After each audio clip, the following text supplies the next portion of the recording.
रमजान में मस्जिदों में लाउड स्पीकर की मांग को लेकर के सियासी पारा हाई है। समाजवादी पार्टी के विधायक कमाल अख्तर, उनकी सदन में लाउड स्पीकर की जो मांग है उसको मंत्री सुरेश खन्ना ने सुप्रीम कोर्ट के आदेश का हवाला देकर खारिज कर दिया। समाजवादी पार्टी जहां धर्म विशेष को टारगेट करने के आरोप लगा रही है इस पर, वहीं बीजेपी ने पलटवार किया है। रिपोर्ट देखिए।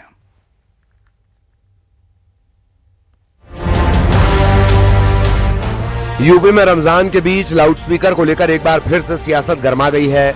एसपी विधायक कमाल अख्तर ने सदन के अंदर रमजान में मस्जिदों पर लाउडस्पीकर की मांग की थी। धार्मिक स्थलों से लाउडस्पीकर हटा दिए गए हैं तो सरकार समय समय पे सर त्योहारों के लिए परमिशन देती रहती है। तो मेरा आपसे अनुरोध है सर कि रमजान के महीने को देखते हुए इस व्यवस्था के लिए परमिशन दे दी जाए पूरे प्रदेश के अंदर, तो लोगों को सर बहुत राहत मिलेगी।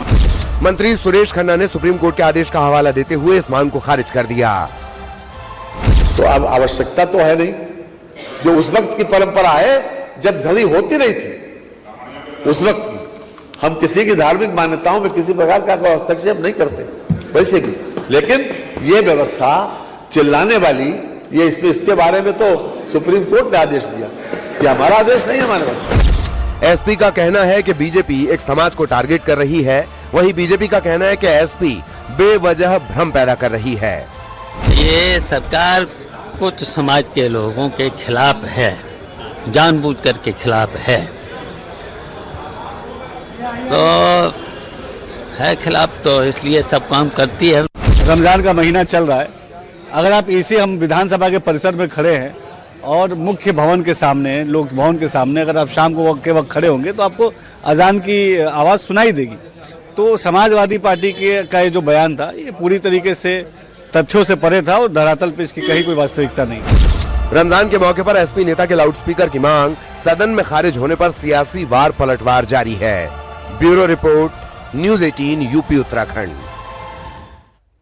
तो वहीं मथुरा में बांके बिहारी मंदिर में ठाकुर जी को गर्भगृह से निकालकर चबूतरे पर विराजमान करने को लेकर विवाद बढ़ा। इसके बाद हाई पावर्ड कमेटी ने एक आपात बैठक भी बुलाई जिसमें कई अहम फैसले किए गए हैं। रिपोर्ट देखिए।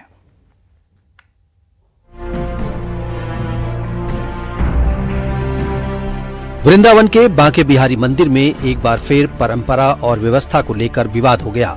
ठाकुर जी को दर्शन के दौरान गर्भगृह से निकालकर जगमोहन चबूतरे पर विराजमान कराने के हाई पावर्ड कमेटी के फैसले का विरोध हुआ। हाई पावर्ड कमेटी ने फैसला इसलिए लिया था ताकि श्रद्धालुओं को भगवान के दर्शन आसानी से हो सके। ठाकुर जी सिर्फ तीज और त्योहारों पर ही गर्भगृह से बाहर दर्शन देते हैं। ऐसे में इस फैसले का सेवायतों ने जोरदार विरोध किया और गर्भगृह से ही ठाकुर जी के दर्शन कराए, जिसे लेकर हाई पावर कमेटी ने आपात बैठक बुलाकर कहा कि जगमोहन से ही दर्शन कराए जाएं, जिसके बाद राजभोग सेवायत गोस्वामी ने बांके बिहारी जी को गर्भगृह से बाहर निकालकर जगमोहन में दर्शन कराए गए। लेकिन शाम को सहन भोग सेवायत गोस्वामी ने गर्भगृह से ही दर्शन कराए। इसके बाद गोस्वामियों को चेतावनी भी दी गई। ठाकुर जी के दर्शन की जगह को लेकर दोनों पक्षों में गुरुवार को हंगामा हुआ था। वहीं ये बात भी सामने आई कि कुछ लोगों ने जगमोहन में खड़े होकर नारेबाजी की, जिसे अव्यवस्था से जोड़कर देखा गया। मंदिर में कमरे, मंदिर के बाहर जैसे ही श्रद्धालु निकलेंगे आप उनसे जो है पूछिए, उनका इंटरव्यू लीजिए, उनसे बाइट लीजिए, कोई दिक्कत नहीं है। लेकिन चूंकि आप भी इस बात से सहमत हैं कि मंदिर के अंदर जगह इतना नहीं है कि वहां आप जो है 10-20 जो है पत्रकार पहुंच जाए, 10 मीडिया वाले पहुंच जाए और सब लोगों का बाइट लेना शुरू करें, सबका इंटरव्यू लेना शुरू करें, तो वहां पर जो है एक अव्यवस्था फैल जाएगी। इसलिए कमेटी का निर्णय लिया गया कि आप लोग जो भी पूछना है लोगों से वो बाहर आप क्या कहते हैं उनसे पूछिए। बिहारी जी को हमने जगमोहन में विराजमान करके भक्तों को दर्शन कराए। हमारे मंदिर में भीड़ दिन प्रतिदिन काफी बढ़ती गई। मंदिर की व्यवस्थाएं आज से 20 से 25 साल पुरानी सब परपाटियों से चली आ रही थी, उनमें बदलाव की बहुत बड़ी जरूरत थी। उस बदलाव के लिए ही कई लिटिगेशन हुए और अंत में हाई पावर्ड मैनेजमेंट कमेटी का गठन हुआ। इस कमेटी का सबसे प्रमुख और प्रथम उद्देश्य ये था कि भक्तों को सुलभ और सुगमता के साथ में दर्शन उपलब्ध हो। वहीं मंदिर परिसर में मीडिया कवरेज पर भी प्रतिबंध लगाया गया है। हाई पावर्ड कमेटी का कहना है कि क्राउड मैनेजमेंट और श्रद्धालुओं की सुविधा के लिए कदम उठाया गया है। वहीं कई स्थानीय लोग इसे परंपरा से छेड़छाड़ मान रहे हैं। मथुरा से नितिन गौतम के साथ bureau report, news 18, UP Uttarakhand. तो वहीं त्रिपुरा में राजभाषा सम्मेलन के दौरान केंद्रीय गृह मंत्री अमित शाह ने सभी अभिभावकों से अपील की कि वे घर में बच्चों से मातृभाषा में बात करें, जिससे बच्चा अपनी स्थानीय संस्कृति को आत्मसात कर सके। अभिलाषित कौशल जी, उप महाप्रबंधक कोलकाता, और के अभिभावकों को एक अपील करना चाहता हूं कि आपका बच्चा किसी भी माध्यम की भाषा में पढ़ता हो, परंतु घर में बच्चे के साथ आपकी मातृभाषा में ही बात करिए और बच्चे को मातृभाषा सिखाइए। अगर बच्चा अपनी मातृभाषा से सीखने से वंचित रह जाएगा, वो आपके साहित्य से वंचित हो जाएगा, वो आपकी भाषा की कविताओं से वंचित रह जाएगा, आपके भाषा के सुभाषितों से वंचित रह जाएगा, आपके प्रदेश के इतिहास से वंचित रह जाएगा और अंततोगत्वा हमारी संस्कृति से भी कट ऑफ हो जाएगा। तो उधर केरल विधानसभा चुनाव करीब हैं और चुनाव से पहले केरल कांग्रेस में जमकर गुटबाजी हो रही है। इसे खत्म करने के लिए राहुल गांधी ने बड़ा मास्टर प्लान तैयार किया है। कांग्रेस के टॉप लीडर ने विधायकों और पार्टी कार्यकर्ताओं को क्लियर मैसेज दे दिया है कि केरल कार्यकर्ताओं के लिए राहुल गांधी का आखिर मैसेज क्या है। रिपोर्ट में देखिए।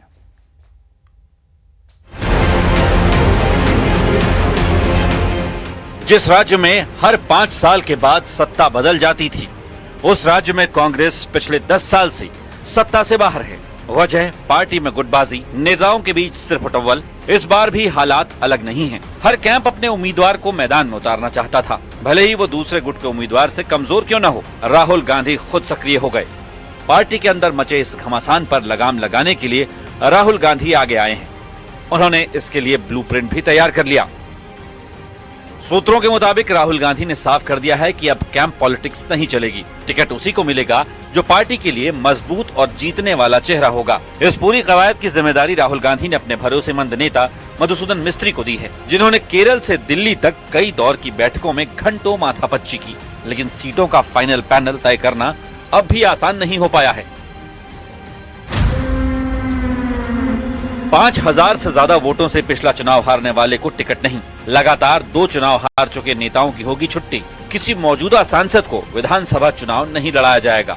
जीत ही टिकट की सबसे बड़ी शर्त है। केरल के अंदर पार्टी लगातार एक्टिव है। विनेबिलिटी निश्चित तौर पे सबसे पहली शर्त होती है, क्योंकि चुनाव जीतने के लिए लड़ा जाता है।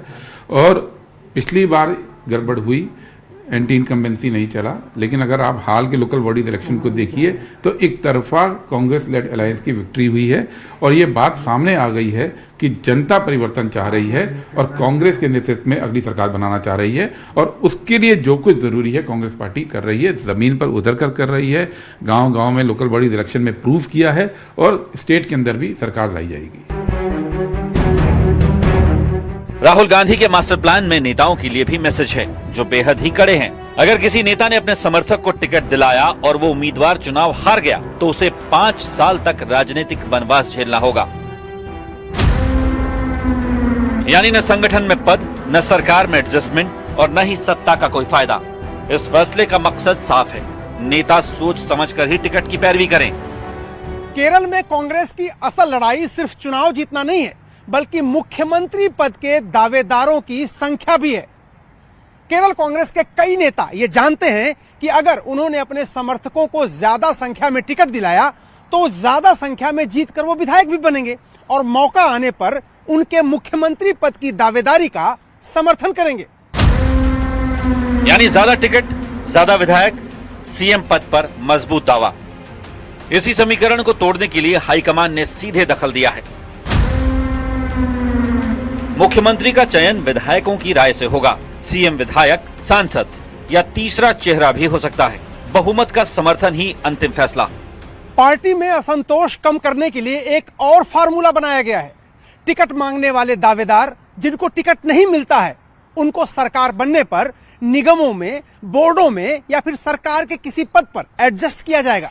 लेकिन जो नेता अपने समर्थक के लिए जबरदस्ती टिकट मांगेंगे, अगर वो चुनाव हार गए तो अगले 5 साल के लिए सरकार के दरवाजे इन नेताओं के लिए पूरी तरह बंद कर दिए जाएंगे। यानी इस बार केरल में कांग्रेस का चुनाव सिर्फ विपक्ष से नहीं बल्कि अंदरूनी गुटबाजी से भी है। राहुल गांधी का ये सख्त मॉडल सफल होता है या नहीं, ये तो चुनाव नतीजे बताएंगे, मगर इतना तय है कि इस बार टिकट सिर्फ सिफारिश से नहीं, प्रदर्शन से मिलेगा।